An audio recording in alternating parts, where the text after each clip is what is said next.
Board of Education meeting is called to order. Please stand for the Pledge of Allegiance.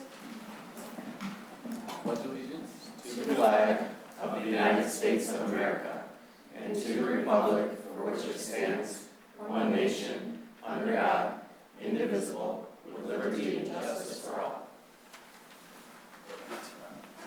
Roll call, Secretary Ristich. Tonight we are missing members Wagner and Petrucia. Thank you. Approval of the agenda. Unless there are objections to the agenda will be approved as printed. Great. Public comment on action items. We will now take public comment on any action items that will be voted on this evening. I don't have any green cards up here. Is there any public comment on action items that we'll be voting on this evening? There'll be another opportunity at the end for general public comments. Okay, seeing none, we'll move on to the consent agenda. Unless there are objections, the consent agenda will be approved as presented. So I have one question, and I was hoping to get this out before, but I didn't get a chance to. One of the things I noticed in the ledger is that we are paying Oakland County Road Commission, I think it was around $500 for fixing signals. I just wanted to, if we could follow up on that, because I don't understand why we're paying the county. My understanding is usually they're supposed to do that work, but I may be a misunderstanding, especially being new. So if we could just follow up on that. Absolutely. Thank you. All right, so that's noted. We'll follow up on the inquiry by Board Trustee McGregor. All right. So any objections to the consent agenda? Okay. All right, the question is noted. Thank you. Next, we have information items, starting with the Superintendent Holly, information item on PBL. Good evening, Board. Tonight, I am very excited to introduce to you Ms. Ashley Back and two of her rock star Schoolcraft students, and they're going to talk to us about a PBL project that they've been working on, and I'm interested to see how sharks and salmon work together. So here they go. All right, ready? Hi, I'm Ashley Back. I teach 3rd grade at Schoolcraft Elementary. Come down here a little bit, come down here a little bit. And these are two of my amazing students. Hi, I'm Addie. And I'm Emily. Speak up a little bit, good. Here we go. All right, so this is our Salmon in the Classroom project. Sorry, I'm nervous. Salmon in the Classroom program is run through the DNR. I saw an article about it one day and knew I had to do it. So I applied, I was accepted, and started fundraising immediately. I missed the grant opportunities through the Waterford Foundation, but that did not stop me. I reached out to family and friends on Facebook, and they, I think barely 2 weeks, helped us reach our goal. I wanted to support local businesses, so I reached out to Highland Tropical to purchase all of our supplies. They donated items as well as helped us get our water cycled and ready for our salmon eggs. Our tank was set up and cycled in October, and by November, I took a field trip to Lake St. Clair Metro Park. I learned all about salmon and other natural and invasive species in order to receive my permit for the salmon. I left with a small cooler. Inside was a Ziploc bag full of salmon eggs, 150 of them, and our adventure began. These are some of our virtual field trips that we've been utilizing through the DNR. I used them a lot in COVID, and we came back to them now. This one is our first one. It was about fins, tails, and scales. We learned about the life cycles and survival skills of different animals and plants in Michigan. And this was our second field trip. We took a tour of Wolf Lake State Fish Hatchery, and this is where our salmon eggs came from. We learned about the food we feed our fish, that's the picture down low, and we also compared the salmon life cycle with other fish and animals around Michigan. Now I'm going to hand it over to Emily to give us some details about our curriculum. Unfortunately, we lost about 12 fish because some of their inherited traits made it hard for them to survive. We had one fish that didn't grow like the others. We called it a cinnamon roll because its spine didn't grow correctly. We also had a set of twins that shared a yolk sac. They were not strong enough to survive, but it was fun to observe them as they grew to the alpha stage of life. See if you can spot them in the video at the end of our presentation. Good job, Em. And these are some more of the topics that we're going to cover in our next unit, closer to our release date. The next few slides showcase our students observing the fish along the way.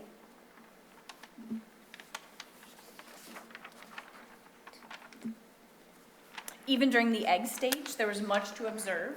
We needed to remove any eggs that were white in color because they were not viable and would add waste to our water, making ammonia rise and put our healthy eggs at risk. And now Addie's going to tell us some more. To make sure our salmon stay healthy, we need to monitor the water quality in our salmon tank.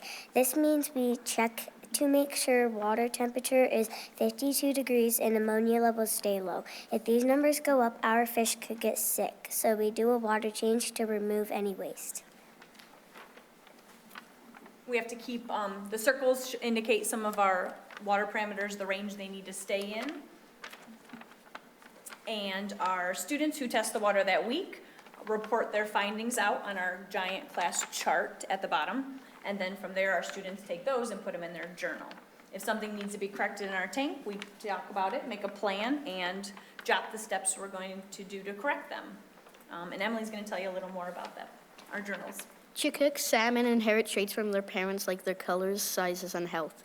In our salmon journals, we track how the salmon's appearance and behavior change as they grow through each stage of their life cycle.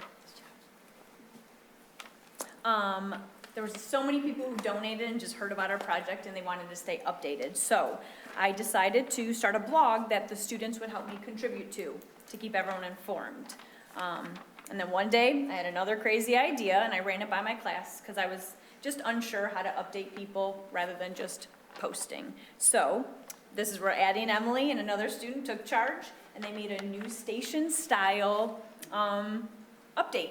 And they wrote their own scripts, they recorded the videos, and they did such an amazing job. And you can check it out on our salmonsquad.blog website.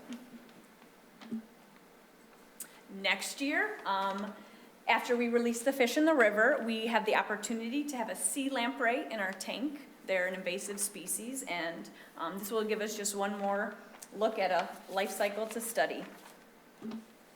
Go ahead, Eddie. All organisms like salmon have unique life cycles that help them grow and develop. Since November, we have observed and journaled how the salmon changed from tiny eggs to alvin, fry, and par.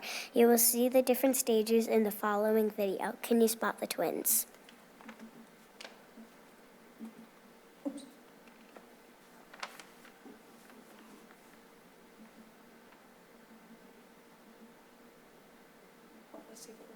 Oh, no. Well, that's okay. We can just not do that video. Oh, no.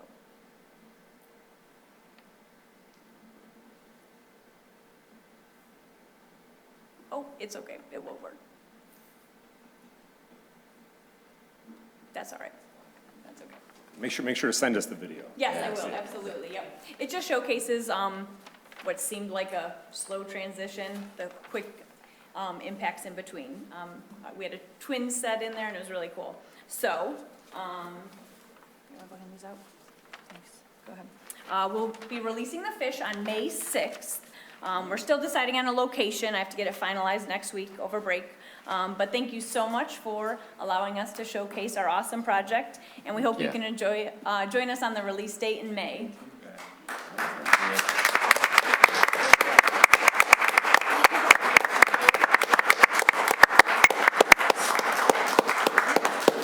So questions, comments from board members? Dr. Ristich? Ms. Back, Addie, Emily, thank you so much. This is so amazing. I want to hear a little bit about the release of these. So if you raise 120 salmon, what in the world is this going to look like? Oh, it's gonna be fun. Load them in 5-gallon buckets with air bubblers to keep them alive. I'm looking at an Ann Arbor, Auburn Hills location. We will meet there. Every student's gonna have a small bucket. I'm going to be scooping fish in a bucket. We're gonna get in the river and release them. It's gonna be a whole class celebration with parents and everybody, so we're really excited for that. Amazing. Anybody else? Questions, comments? Board Member McGregor? I just wanted to say, great job. Thank you. So, good job. Thank you, thank you. Oh, I just want to say thank you to Emily and Addie's parents and family for bringing them here to share this really amazing project. And Ms. Back, thank you so much for spearheading this. This is incredible. When I saw this on Facebook, I said, I can't wait to hear about this at a board meeting. Yes, and here we are. Thank you so much. so question, send us that video. So we'd love to see the actual video. And then, so it was 150 salmon eggs. So how many actually came to fruition? We're at about 120 now. We've had some trait issues. We panicked that we were doing something wrong, and then we found out it was some salmon, some of the parent salmon. We got some eggs that weren't great, so they didn't make it. So we lost some fish here and there, but yep, we're sitting at about 120 right now, so. And then you're going to release them, I see. So you have a release date here. And then you said it's going to be in Auburn Hills or Yeah, Ann there's a Arbor? park in Auburn Hills. I have to go check it out, make sure, and I have to check with the person through the DNR, make sure everything's good, so. Okay. It all has to be like The weather's done, the legit and snow's everything. gone, yeah. It has to be approved through the DNR and everything, okay? Yep. Okay, excellent. So I'll email you all, let you know where you can come if you want to join us. Yeah, and also, if you take pictures, send that to us too. That would be great for those of us who aren't able to go, so. Will do. Thank you, good job. Thank you so much. Awesome. Thank you.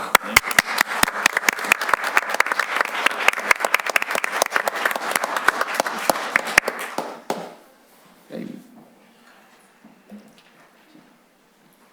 All right, moving on to the agenda. The next agenda item is enrollment campaign. Ms. Davis.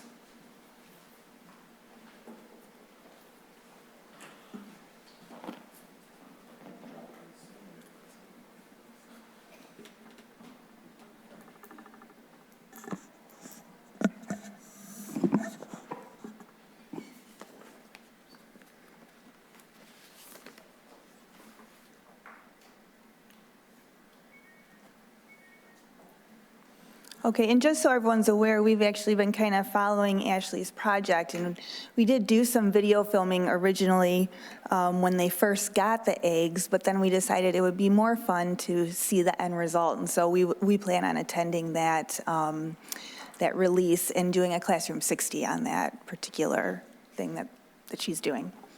So good evening, board. Thank you for having me here tonight. My name is Sarah Davis, and I'm the Director of Communications and Community Relations for Waterford School District. And I'm here tonight to present the Today's Student, Tomorrow's Leader enrollment campaign for the 25-26 school year. As a reminder, Waterford School District is schools of choice, meaning that students can live outside of district boundaries only for junior kindergarten, preschool, kindergarten, and for our STEM Academy. For grades 1 through 12, a student has to live within Waterford School District boundaries to attend. Because of this, our campaign focuses on 4 different audience groups that we try to hit when we're advertising. But just as a side note, I wanted to point out too, as we're looking through this, for almost, I would say 99% of our ads, we use our own students in them. I really believe it's important to do this. I believe it helps the community better connect with the messaging that we're putting out there. And so that's just a really important priority for the communications office. But back to those audiences, so you'll see that we target junior kindergarten and kindergarten, schools of choice, so again, that's both inside and outside of Waterford. The STEM Academy, that application is currently open through April 4th. That's for 9th and 12th graders. Again, not just only for our Waterford students, but students from all over Oakland County can attend that. Then we have the 1st through 12th graders that live in Waterford. And again, for something like that, I think when we talk about enrollment campaigns, we tend to focus on who we can bring in from the outside, but it's really important to focus on those that live within our community that for whatever reason may not be attending our school district. And so we want to make sure we market to those individuals as well. And then preschool. Stepanski has always been an important part of our enrollment campaign, but in the last year, it's become increasingly critical for 2 main reasons. One, we have this amazing new $30 million preschool that we would be remiss if we were not just advertising night and day, right? And then the state of Michigan has also approved free preschool for all 4-year-olds. And so we want to make sure that people in our community know that that is something that they can get at Stepanski Early Childhood Center as well. So within these 4 main audiences, we do 3 main types of advertising is how I've kind of categorized it. So first is digital, and that's where I believe the majority of our families are at, especially when you're talking about those Stepanski junior kindergarten and kindergarten families, because those are younger parents. And so to do a lot of that, we team up with Metro Parent, and the first campaign we run with them is known as Targeted Digital. And these are ads that appear based on zip code and other parameters that we set with Metro Parent. So an example could be the ad targets parents living in Waterford Township with 3 to 5-year-olds, and those people, those parents would then see Stepanski Early Childhood ads on their phones and computers. We have an English ad, but we also do a Spanish ad for that particular campaign. One thing that was interesting last year, we just tried the Spanish ad, and it was actually our best performing campaign. So we knew that there was a particular niche market for that, and we've increased that this year. So far for 2025, and keep in mind it's still early, the campaign started in February and it goes through August. So we have seen 116,000 digital ad impressions. We've had a click-through rate of 0.32%, which the average is usually 0.1%, and 371 clicks to the website. The other campaign that we run through Metro Parent are Google search ads. So again, we supply Metro Parent with zip codes we're targeting, as well as keywords that we want to target. So a parent goes on Google, they search early childhood or free preschool. If they live in the zip codes we're targeting, our ads will come up. So for those ads so far, 304 clicks to the website. The main search terms that we've given them that are getting attention are Stepanski, Waterford School District enrollment, and Stepanski Early Childhood Center. The biggest zip codes getting the most hits, Waterford Township, Pontiac, and West Bloomfield.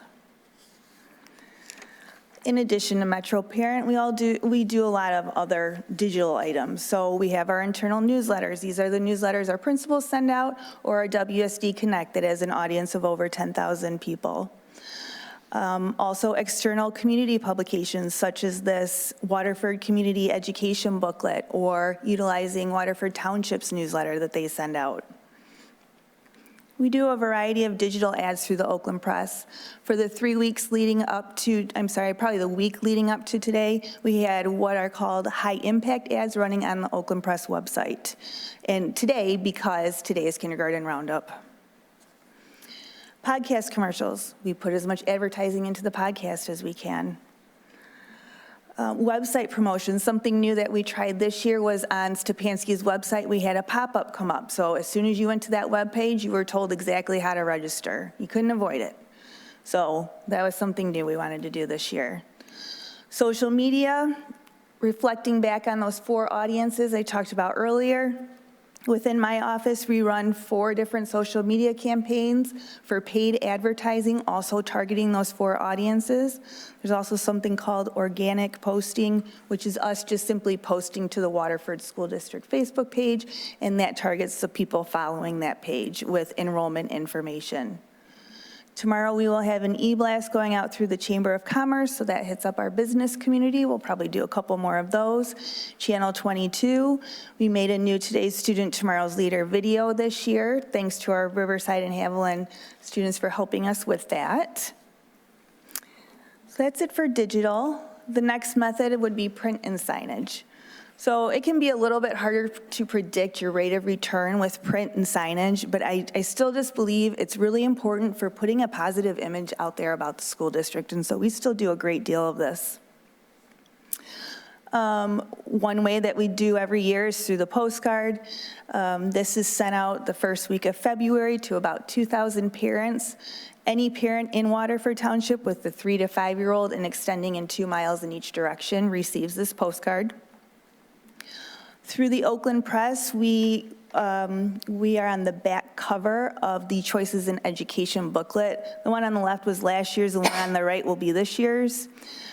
This is a booklet that comes out in the spring explaining top education choices to parents all throughout Oakland County, and so you bet we want to be in that. It's kind of a unique opportunity that came about this year. Was as the Detroit Lions made it into the playoffs, the Oakland Press began selling ads to run with your favorite Detroit Lions player. And so we took advantage of it. We did the Stepanski early childhood ad, and we had plans to do another one, but they lost. But I just wanted to put this out there because this is an example of how important it is to have plans for marketing, but to also be able to adjust as different things are coming. If you see something that comes out that could get better engagement or is more popular with the population at that time, we like to remain open to those kind of ideas, and I sure hope that we can do something like this next year. Our banners, they're up right now. Unfortunately, they will be taken down tomorrow. Again, they were up for the past 3 weeks because Kindergarten Roundup is tonight. Don't worry though, there will be some up in May featuring our high school students. After those are taken down, we then put them throughout the community for all of the different summer events. So they will be at the summer concert series, they will be at Movie Palooza, which will be at Mott this year. And so we really try to make use of these banners for all year long. And then we are doing a billboard again this year. The top one is what we'll be running. I believe it's April 21st. It comes out in the same location we've been using on M59 near exit 39. And it's up for about a month. So, and we appreciate Mari Lazatozis for taking our pictures. She's a Waterford School District alumni and always likes helping us out. The last tactic we kind of use would be community presence. So if you're there, and if you're not, right? So we really believe in getting out, having people see us, having people know that we're engaging with the community. We do this through a couple of different ways. Enrollment booths at our Stepanski Early Childhood Center, family fun nights, starting early, trying to get those students when they're young so they stay in the school district. Our central enrollment office is holding extended enrollment hours. In fact, they are doing that tonight and several of their key dates throughout the spring, and I'm sure the summer as well, to support working families. Various community events all summer long. Again, summer concert series. A few weeks ago, we were at Fireworks and Flannels, just really making sure that we're out there. And when we are out there, of course, we're giving away plenty of swag.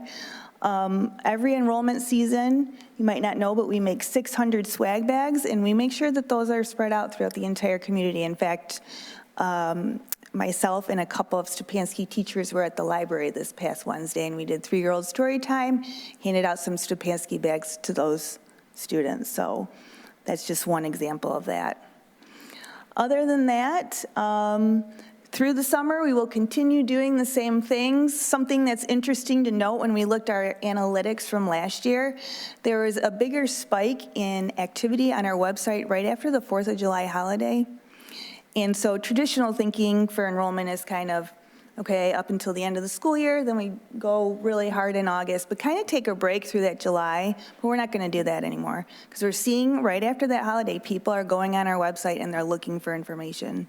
So we will be advertising all summer long. That is all that I have. If anyone has any questions, I'm here to answer them. Thank you. Any questions from board members? Do you have a theory about why things tick up after July 4th? Time to think about school. Think about school? Okay. Yeah, they get that big family vacation out of the way probably, and they're starting to think about what's happening next, I guess.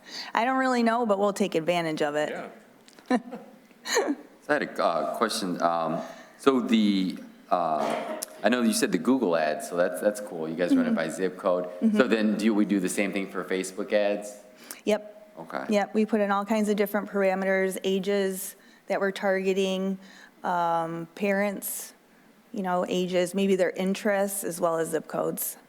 And then I know we use our own students, you said, 99% of the time, and I noticed that, because even like the two up there from graduation. These are all students on here. Yeah, they, like the two that we had, that, we got the big banner over at the admin building. I saw them at graduation. Yeah. I think they both were speakers, so that's cool, because I remember when I first got on the board, we didn't do that. We used like generic, like it was, and it's so much more personal with that, with our own students, that it adds that touch and, make it a lot more lively, so that's awesome. And then the postcards, we're doing that. That's cool, and we're targeting it, right? Yes. So mailing, I think, is huge. It's like, the digital is great and stuff like that, but everybody gets their mail still. Yep, we're still doing that, so that's a tried and true. And, for using our own students, it does take a little extra work, but I think the payoff is worth it. We had a photo session with those seniors that will be on the billboard. And so we have so many great photos from that are not just for the billboard, but I'm excited to use all school year long, so. Anybody else? Any other board members? Thank you. All right, thank you. Moving on, school bus leases, 2026, Assistant Superintendent Hildebrandt. Good evening, trustees. We have two different informational items related to school bus leases. The first one deals with the 2026 buses. We have 3 54-passenger with orthopedic lift special education bus leases that are due, our current leases are due to expire at the end of March of 2026. So this is early, but we're anticipating some supply chain delays. So we're asking and just letting you know that we're going to be putting forth a recommendation. The RFP has been issued with the parameters, bumper to bumper. They can be gas or diesel. Just a standard replacement, not addition to the fleet, just replacing ones that we currently have. Do I have any questions? So, any questions, any board members? Interested. So I know it doesn't seem like we're there yet, but the electric bus thing, I know that's been happening in districts. Some districts are getting grants for it, those kinds of things. Any thoughts on that, or are we anywhere on that? So there are some electric grant opportunities for buses. There's infrastructure needs that come along if you were to consider adding electric buses into your fleet. There's some grant support that might go along with that. There's a lot of, at my previous district, I looked into this and we did some research. We, met with Hoekstra, had some conversations. The infrastructure costs, even with support, the needs that you have to have in your bus garage in terms of full garage and the ability to recharge the batteries, it is substantial. In addition, then, your garage fleet mechanics need to be trained and have that expertise. Currently, with our fleet, we have multiple different vendors or types of buses that our mechanics are currently already providing support for. We have diesel and propane buses, so that would just add more complexity. I don't necessarily think that that would be a great choice for Waterford at this moment in time. While it's an admirable effort for electric and to try to save our planet, what it would cost us to do with the footprint of where our garage is at and what we'd have to do, I think it's really cost prohibitive. Yeah, I think that was kind of where it was last time, where it was just so many pieces to it with having the EV stations and all the nuances and things. So good to know, though, for that update on that. So, okay. Any other questions? Board members? Oh, go ahead, Trustee McGregor. Okay, so I see diesel or gasoline either. Sorry, that's a little close. Is there any preference written into our contract, or are we just going with either or? So we have actually 3 different fuel tanks at our transportation garage right now, so we can accommodate propane, we can accommodate diesel, or we can accommodate unleaded. So we didn't want to be prohibited in the results that are turned in on the bids. Okay. And so it could be open to either the diesel or the unleaded. We're trying to steer a little bit away from the propane. That makes sense. Okay, thank you. You're welcome. Now, who negotiated that unlimited miles? I wish I had that on my lease. That's pretty sweet. All right, anybody else? Okay, move on. School bus leases 2025. So we have, this is our second RFP. Coincidentally, we have 5 other buses that are due to, our current lease on these will expire in July. And so these are not as, they're not the special education with the lift. We have 2 54-passenger special education buses without the lift. And then we have 2 77-passenger buses, same thing, unlimited miles, standard replacement, not adding to our fleet, but actually just replacing leased buses that we currently have. Any questions? Any questions? All right, thank you. Moving on, partial roof replacement, Assistant Superintendent Hildebrand. And so I have Sid Tippett here with me as well. So we have 3 partial roof replacements that we're planning for this upcoming summer. And I don't know, Sid, if you want me to run with it or? I can do it. Okay, I'll let you do it. Hello. For those of you that don't know me, my name's Sidney Tippett, Director of Maintenance Operations. This is my 2nd year in this position. I've been working for Waterford Schools for approximately 25 years. Here to talk about the partial roof replacements. So what we're looking at is 3 different buildings, Mott, Kettering, and Crary. We'll just start with the biggest, which is Mott. So that scope looks like about 40,000 square feet of roof replacement. The main section is the gym, or the aux gym, rather. We'd be replacing that one, the surrounding track, and then the track around the new gym as well. I'm sorry, the hallway around the gym. And then also the PAC lobbies. Lobby, there's 3 sections to that, so that will be the big undertaking for Mott. Kettering, we would be doing the cafeteria.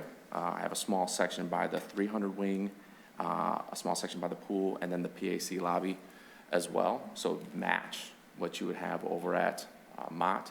The only difference would be is that over at Kettering, we just had to have an emergency roof repair that I'm sure people are aware of. Mother Nature wasn't too helpful this winter. So that portion was planned as part of this, but obviously we took it out of this. And then there's Crary. So that section is the 400 wing and the life tracks area. This section actually was something that we bid out as an alternate several years past. When we went for the business services section, We did a bunch of different alternates for that section for Craig, because there's a lot of needs over there. And for several different reasons, we didn't do it. But once again, this cold snap really took it under, its control, and it's in dire need. So those are the three sections. Why are we doing this? Well, all these areas are leaking one way or the other, right? So I have patches, we have repairs, all different things to try to get us through into the summer. Also, too, we had a district-wide roof assessment that took place in 2020 and 2021. It laid out like a 10-year plan, right? Evaluated all the roofs, said where it was. These roofs fall in line with this plan on top of them leaking, so that's something that helps guide my hand when deciding what to do here. And then as far as the companies, so we have, when we send this out, we have a mandatory walkthrough. When we did the walkthrough, I had 6 to 7 different companies, so I was excited about that. But we only saw that a few actually bid on it. All 3 bids were won by Royal Roofing. This is a company that has worked in the district before. So they have done roof replacements from previous bonds for the media center roofs for about 3 or 4 different schools. They also are a company that I use several different companies for patches and repairs throughout the years, throughout the summer and through the school year, which I've been doing now, obviously. And then I also asked Barton Mallow if they had any recommendations on them. They said they just replaced some roofs in Utica schools, so they recommend them. And then, of course, our roof consultant, SME, they did their due diligence and asked the references, and those all came back positive as well. Where did they do, you said they did the roofs where? Yeah, so it was. Barton Mallow said they did them where? They did them in Utica schools. Oh, okay. Yep. They also did work for Bloomfield Hills. I'm familiar with Royal Roofing. Yes. And so, looking at the totals for this, as you can see, they were low in all of them. The thing that, of course, the one that stood out was Mott High School. If you can see that we had 2 bids, Newton Crane Roofing and Royal Roofing, and they were approximately $1 million difference, right? So, of course, it's a flag. So I asked SME as they do their post bid to, obviously inquire about that. What we found out was that Newton Crane, they bid this out in anticipation of trying to get this roof for 2026. And so they're anticipating large increase in pricing, so they incorporated that into this. So, of course, Royal was asked, do you feel comfortable at this price? You see where they're at, and they said absolutely. So between being a company that we've used before, someone that basically they said that they are able to accommodate this schedule, so all 3 roofs being done in the summertime. That was, I'm excited and happy that we'd have a quality company that put in for this. So that's in a nutshell. Any questions? Questions from board members, comments? I see in the bids that these include performance and payment bonds. We've had a lot of conversations in Waterford community recently about performance and payment bonds. Can you talk a little bit about what all that entails? Well, so, all of the bids have to come with a certain amount of bond, right? So, and it comes down to once the roof is completed, right, it's evaluated, has to go through all the punch list items and everything there. If something is not up to, standard or something that we don't believe is what's, supposed to be, they have this bond to go ahead and be able to recoup. So part of that is you and your staff in collaboration, probably with the representatives, go through to make sure that it is up to our expectations and needs, and if not, we have recourse to make sure they are. Correct. And part of, SME, our roof consultants, part of their jobs, they go ahead and they do evaluations themselves. So they have, I want to say 5 to 6 different times that we pay for them to go out during the whole process and continue to look at them. Then, of course, they do the punch list, and once the punches is finished, they look at it again and make sure everything's So SME more or less serves as our quality assurance. Absolutely. Yep. Notice when I look at, so you pointed out the $1 million difference at Mott High School, and then Kettering's like 260,000. It's the same reason. right? Query, so it's the other one in Query, it's $75,000 difference. So Royal is cheaper than Newton. We've used Royal. Have we ever used Newton? Oh, yeah. Yeah, Okay. yes. Newton Crane was the company that actually did the business services both. section at Crary that I just spoke about. So both have experience in the district. Yes. And then, okay, yeah, but you're saying Royal and Newton, the difference was one was bidding on 2025, one was bidding in 2026. Yes. Right, so it's a significant difference. And then you said Royal has been used in Utica and Bloomfield, correct? So, Yes. Okay, those are two good-sized districts, especially Utica, it's huge. So with the roof, like looking at the map, the different areas that we're doing, so all those other areas, they don't need it now, right? So, or they've been replaced, or? Yeah, so when you looking at that map, you'll see the numbers, right, that are associated. So every section of the roof is given a number, and through that evaluation that was done, the assessment that I spoke of a few years ago, they're given a grade, essentially, right? And so that grade's based off of how long they think the roof can last. And so we're at this time for these sections that are numbered. Thank you. No. Anybody else? Right?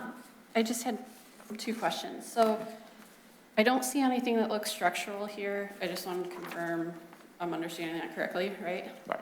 Okay. The second is, how old are our current roofs? Like, in looking at the warranty here, do Sure. we expect that, I'm sure that they're probably going to be around longer than we have a warranty. We want that, right? That's what we shoot for. So, all of these roofs are built up to our roofs. So they're built either in the 90s. I would say that the newest, right, would be like the PAC area, which was like around 2002 was when it was Okay. built. So they're over 20 years old. Okay, thank you. And really quick, I just wanted to mention here that these dollars do come from our 2020 bond. We're always quick to thank our really generous and supportive community for giving us those dollars to be able to make these really essential upgrades and improvements. So. Thank you, appreciate it. Next up is the fiber network maintenance, Assistant Superintendent Hildebrandt. Good evening again. So in 2017, we did our fiber network for the district, and we had an independent assessment done. There's some repairs that are necessary. Coincidentally, there is an E-rate timeline that we were close up against that we're eligible for, which is why we were doing this at this point in time and why we have the bid. So we're seeking to take care of the fiber network needs, have them be replaced, and have them be funded primarily with E-rate funding, and then a small portion will come from the general fund. Questions?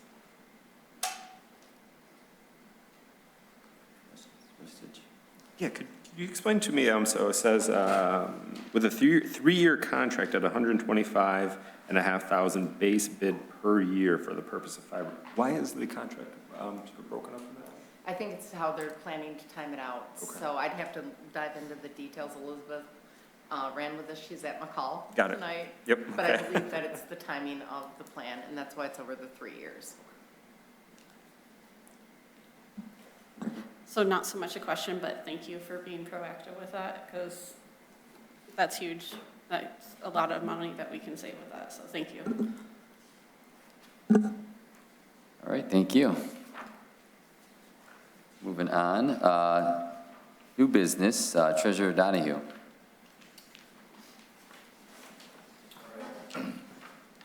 Superintendent's recommendation 52-24-25, asbestos abatement Pierce Middle School.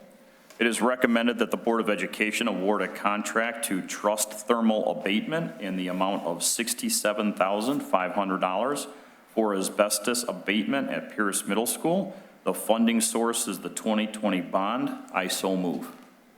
Support. The motion has been moved and supported. Are there any comments or questions? McGregor? Just a quick one. Have we worked with this company before or recently? I know I have experience with Trust Thermal at Bloomfield Hills, and I believe that we've used them at Waterford as well. So yes. Okay. Thank you. Okay. All right. All those in favor, please signify by raising your hand. Motion passes 5-0.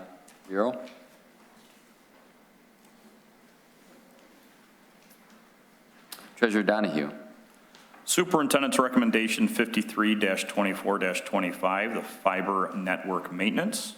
It is recommended that the board award a contract to AMCOM in the amount of $376,500 with a 3-year contract at $125,500 base bid per year for the purposes of fiber maintenance. Funding source is the general fund and E-rate. I so move. Support. Motion has been moved and supported. All those in favor, or are there any comments or questions? Okay, no comments or questions. All those in favor, please signify by raising your hand. Motion passes 5-0. Moving down the agenda, public comment on non-action items. So we will now take public comment on non-action items. I don't have any green cards up here, but if somebody's bring that up, head on up to the podium. Thank you very much. Please be reminded that comments are limited to 3 minutes in duration. Members of the public are invited to share comments. However, this is not intended to be a time for questions and answers. Lastly, participants may speak only once on the same topic and are asked to avoid statements that are personally directed, abusive, or obscene. Greetings. Oh, gosh, that's a really sensitive mic. Greetings. My name is Jake Van Loon. I was a resident of West Bloomfield and went to Walled Lake Consolidated Schools, and I started a business that provides tutoring and after-school programs to kids in Oakland County, Washtenaw County, Wayne, and Macomb. We're called Empowerment Education. I'm a biomedical scientist, graduated from Oakland University, and I design all of our science and engineering curriculum. Nolan, his real name is James, but he goes by Nolan, is an international lawyer, certified teacher, and he is a candidate, soon to be, PhD in global education, and a Crary graduate, so yes. We care about this community, and we really, really notice that some of the offerings at community ed could be a little more diverse. It's not as an attack or anything like that, but we would love to work with you guys to diversify some of your offerings. I'll just talk about 4 of our offerings that have cross-curricular and pretty incredible results in other districts. I've worked with Birmingham Public Schools. We're doing summer camps in Lake Orion. We work with Montessori schools in Washtenaw County, and they have renewed all of their contracts with us for the past 3 seasons. So we have a program called Slime to Enzymes, in which kids learn to make slime, obviously, and they don't have to play with it at home, which the parents love. But as a biologist and a chemist, I think of everything in terms of biochemistry. Slimes are polymers, proteins are polymers, DNA are polymers. We actually extract DNA from a couple of plants. It's not dangerous, I promise. And we extract chlorophyll, and they use that chlorophyll to make their own glow-in-the-dark UV slime.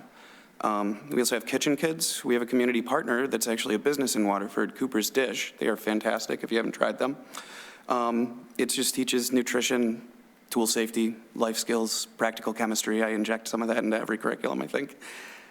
We also have the wonderful world of cardboard, which is about building whatever you can dream out of cardboard. We teach measurement, we teach tool safety again, and we have cut-proof gloves, and we indemnify all the schools that we work with to make sure that you guys don't have any issue with that. And it teaches teamwork. We have the kids work in teams, and naturally, as a result of teamwork, the kids get to work on conflict resolution as well. My favorites are our summer programs, which are basically summer samplers.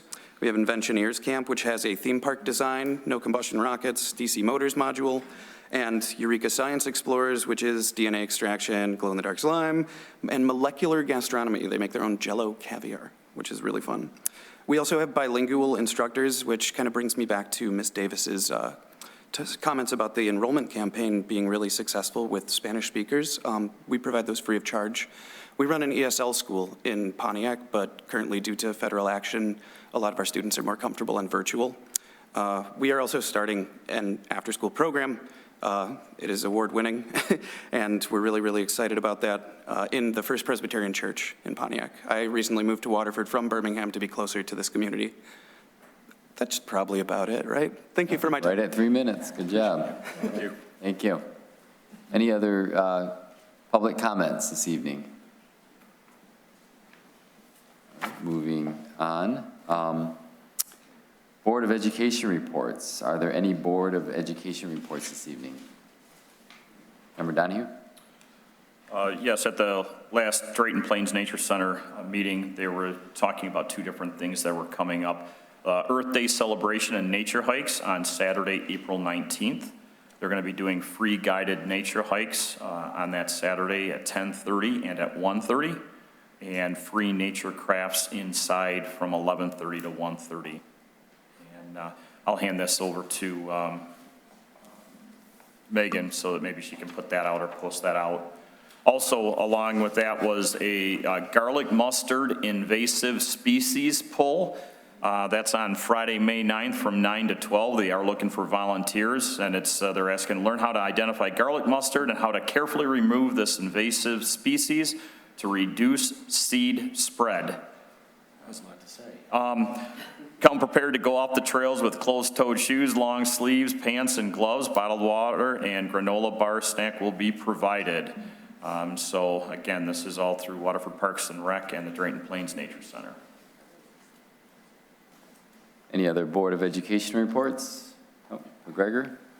So we had Government Relations Committee yesterday with a training on advocating for students. So I have some slides and I'll send those out to the board. There is a lot of good information in there in terms of understanding the structure and how to advocate.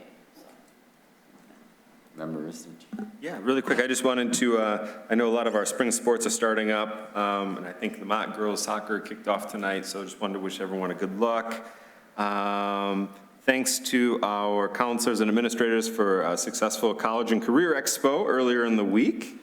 And I just wanted to shout out the orchestra program over at Pierce. About a week and a half ago, 7th grade orchestra competed in their festival, and the 7th grade orchestra earned top marks across all categories.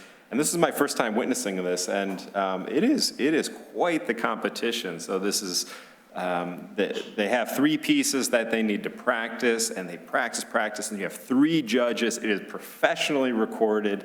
They are given feedback right there. They move to a room where then they have to do sight reading. So a song they've never seen before, judges, a bunch of eager and anxious parent eyes watching them, and they just, they performed so beautifully. So congrats to our 7th grade orchestra and to our whole orchestra program over there at Pierce, and to Miss Natalie House, who just does an amazing job. So. Excellent. Anybody else? Oh, go ahead. I met with Waterford Youth Assistants last night. It's an eye-opening meeting. They do so many good things, and I learned a lot from the liaison officer who went to the 5th graders and talked about shoplifting and vaping and such, and it's a wonderful program that they're doing, and he's very good at what he does. I was very impressed. There will be euchre tournaments to do some fundraising for the Youth Assistance Program. It will be at the Elks, and they start this Sunday, and it's $25 at the door. And I did see some information in one of our board notes, so I know it's out there. So take advantage if you can and go play some euchre. Yep, go ahead. I also just wanted to thank Judge Richard Kuhn, who held court in our schools. Judge Kuhn is such an advocate, such an important member of the community. So we're thankful that, that he works with us to provide a really important experience for our students. So. And then I'll just add a few things. So March is reading month, so I had an opportunity to go and speak or read to the students at Cooley Elementary and speak to them. My book that I chose was called We the Children, so We the People. Talked about government, the Constitution, the Bill of Rights, the branches of government, shared with them experiences of being on a school board, what a school board is. I talked about some of my experiences working in government full-time, but it was really a good opportunity, and as you see us, here, we go to these various events, so we don't just sit on this school board and have this one meeting. There's a lot of stuff that happens in between, and being out in the community for the eyes and ears of the community and bringing those concerns and issues back here to our administration. I can't remember if this happened since our last board meeting, but I'll mention again, the Let's Talk Waterford, Channel 7, WXYZ. They came and they did their first one and launched it here in Waterford over at Fork and Pint. We had the opportunity to be there, myself, Ms. Davis, and we spoke with them.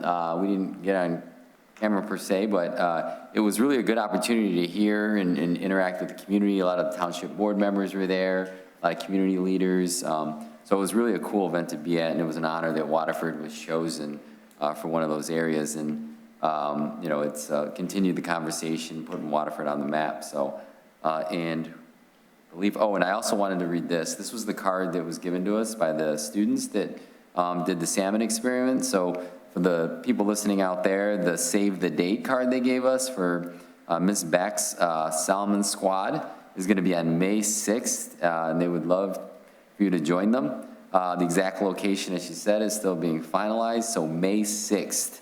If you have any questions, you can email back, AO1 at WSDMI.org. So BACKAO1 at WSDMI.org. I think it's an awesome thing that our kids are doing, the hands-on learning experience, you know, learning in the book and all those kinds of things. They're doing the virtual, the virtual field trips, and then the salmon experiment. So, being said, anybody else with any other reports? McGregor?